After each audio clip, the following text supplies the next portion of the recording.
اهلا بيكم في حلقه جديده في مطبخ فيري. عاده في الاجازات او يوم الجمعه او يوم السبت او في العطلات الرسميه بنقوم نتحير على الفطار.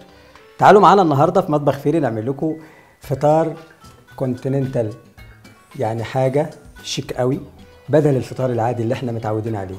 هيكون عباره عن ايه الفطار الكونتيننتال؟ هيكون فيه حاجتين هنعملهم سوا، وبعدين هنقول اللي بيتقدم كمان معاه. هنعمل البانكيك ونقدمه سواء بالسكر الباودر او بالعسل، وكمان هنعمل الاومليت بالجبنه بطريقه سهله قوي. فهناخد اول حاجه كده نعمل البانكيك مع بعض. هو عباره عن كوبايه دقيق، 3 بيضات، وكمان عندي هنا شويه من الفانيليا بسيط، وذره ملح بسيطه قوي، و3 معالق من السكر الباودر،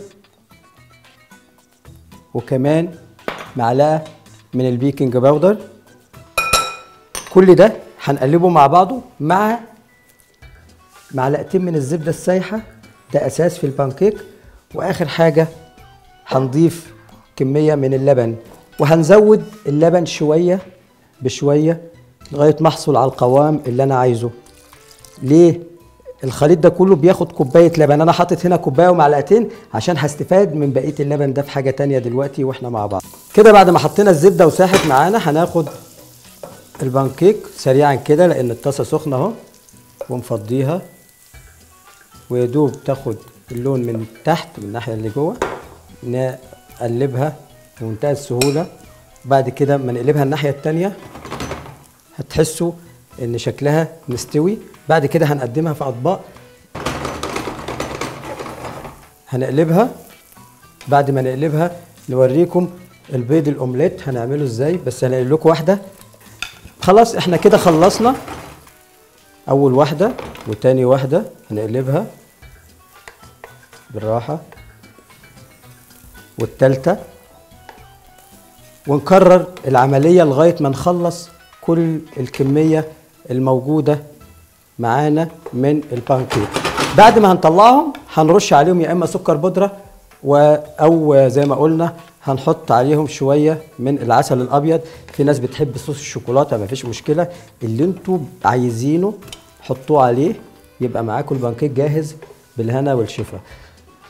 وهنجيب قلنا 3 بيضات عليهم كوبايه من الجبنه، ونقلبهم مع بعض، وشويه ملح وفلفل، وكمان هنجيب شويه لبن صغيرين معلقتين، وادي الملح وادي الفلفل.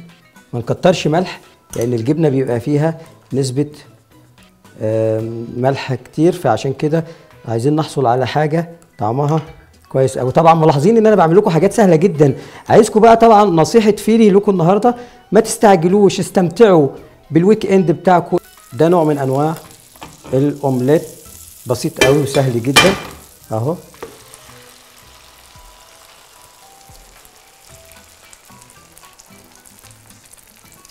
كده خلاص خلصنا اهو. هناخد الاومليت ده بقى هنقفلها على 4 قطع ونحطها مع الجبنه ونقدمها لكم بالشكل ده مع الخبز اهو. وكمان هنقدمها مع البانكيك اللي احنا قلنا عليه اللي بالعسل. ادي البانكيك هننزل عليه شويه من العسل. واخر حاجه زي ما قلت لكم هنحط لو عايزين بقى سكر بودره، عايزين صوص شوكولاته، زي ما تحبوا. ايه رايكم؟ بالهنا والشفا. ممكن تحطوا بين كل طبقه والتانيه عسل، مفيش مشكله خالص، لكن المهم تستمتعوا زي ما نصحناكم مع مطبخ فيري بوقتكم في يوم الويك اند. هناخدها كده نقفلها، ممكن نقلبها تاني زي ما احنا عملناها، مفيش مشكله كده. وبعدين ناخدها ندخل دي كده على دي، وندخل دي كده على دي، ونحطها في الطبق بالهنا والشفا.